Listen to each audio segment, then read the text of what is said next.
The middle class in America is suffering, and retirement fund hardship withdrawals and loans are up. Today, I read an interesting article on Yahoo Finance, put out by MoneyWise, and written by Maury Backman, titled, "Middle Class Americans Aren't Keeping Up with the Cost of Living, and Some Experts Blame U.S. Government Policy." The author of this article referenced Pew Research Center data, which revealed the middle class fell from 61% in 1971 to 51% in 2023. The author went on to say the middle class is not just shrinking, it is also struggling. The author then referenced the National True Cost of Living Coalition and said 65% of middle-class Americans say they're not only struggling financially today, but they expect to continue struggling for the rest of their lives.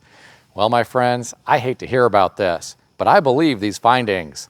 It is sad that the middle class is shrinking. At the same time, the super wealthy are growing in numbers. The divide between the super wealthy and everyone else continues to grow. I personally don't see this changing anytime soon. In my opinion, it is sad that 65% of the middle-class Americans surveyed said they expect to continue struggling for the rest of their lives. That's not something to look forward to. I can understand why many people believe they will struggle for the rest of their lives. Many are living paycheck to paycheck right now. Others can't even do that. They rely on various forms of credit to survive. For people like this, they may not be able to save much, if any, for retirement. Some will rely heavily on Social Security to survive later in life, and it simply won't be enough. This may be why they believe they will struggle the rest of their lives. Getting back to the article, the author discussed why the middle class may be struggling. The author referenced Pew Research again, which revealed there has been a decline in the share of workers represented by a union from roughly 20% in 1983 to only 10% in 2023.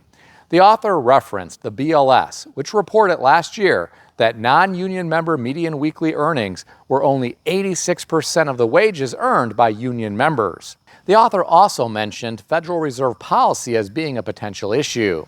Now, I read some of the comments beneath this article. I'll share some of them with you. The first commenter said, "When I was a kid, most middle-class families got by on one income. Now, it's more likely to require two incomes. We're starting to feel the pains of two incomes not being enough. Some significant societal and economical change in wages versus the cost of living is going to happen in the next couple decades." The next commenter said, "Until our benevolent government stops debt spending, they will continue to inflate our money supply. It is a legal form of stealing, and both political parties do it." Another commenter said, "Massive inflation has punted millions out of the middle class the last few years. Massive inflation that is fueled by excessive government spending. Our politicians want to take more of our money so that they can spend more and more, but never talk about cutting spending."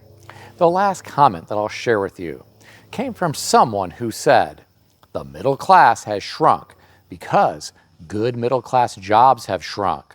Just look to China and Mexico. That is where the union jobs went. This is not difficult.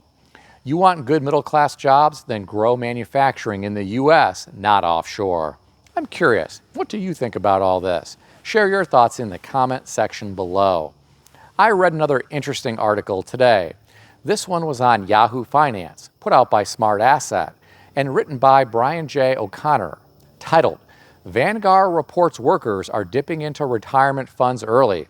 Here's what they recommend instead."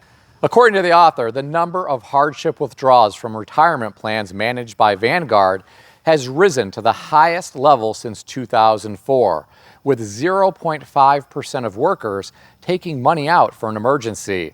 The total of 250,000 hardship withdrawals is worse than during the COVID-19 lockdowns and during the Great Recession of 2008 and 2009. The withdrawals are allowed only for what the IRS calls an immediate and heavy financial need that often needs to be documented. The author went on to say, there has been an increase in people taking loans against their 401k accounts, which surged during the Great Recession to more than 1%.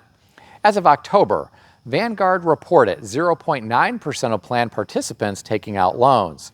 Here are my thoughts based on everything that I have been reading from a variety of sources. Many Americans are struggling financially. The cost of just about everything in life has gotten more expensive, but wages haven't always kept up. Some people might say groceries haven't gone up that much and utilities haven't gone up that much. So what are you talking about? Well, many homeowners have seen huge increases in their insurance. Depending on the area of the country and the type of home that they have, you could be talking about thousands of dollars in some cases. Many people have also seen increases in their auto insurance. Then there's rent. Rent since the pandemic has spiked. It is crazy what some apartment operators are charging for a tiny studio apartment or one bedroom. Then there are people who maintain their lifestyle with the use of credit. That credit is far more expensive than it was a few years ago. Consider all of the layoffs we keep hearing about in the news. You can begin to understand why people are taking money out of their retirement plans for an emergency. You can also begin to understand why people are taking out loans from their 401ks. All of this is happening when the stock market is near all-time highs and some politicians and people in the mainstream media claim the economy is booming. I always find that to be interesting. I can't imagine what it may be like if we see a correction or crash in the stock market or see unemployment spike. I can't imagine what it may be like if we enter an ugly recession. I read some of the comments beneath this article. I'll share some of them with you.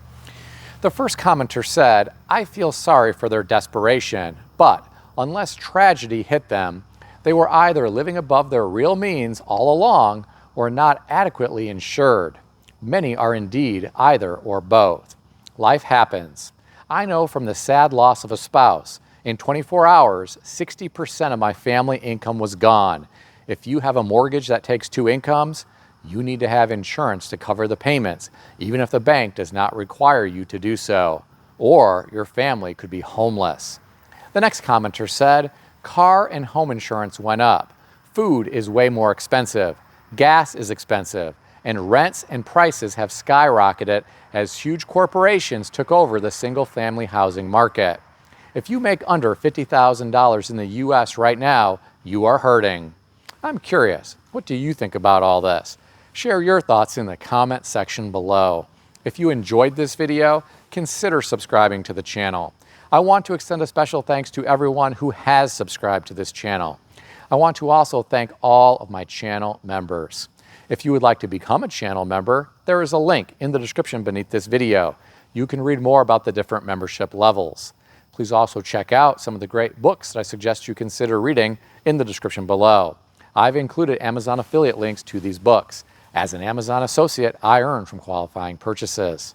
Stay healthy and wealthy. I'll see everyone in the next video.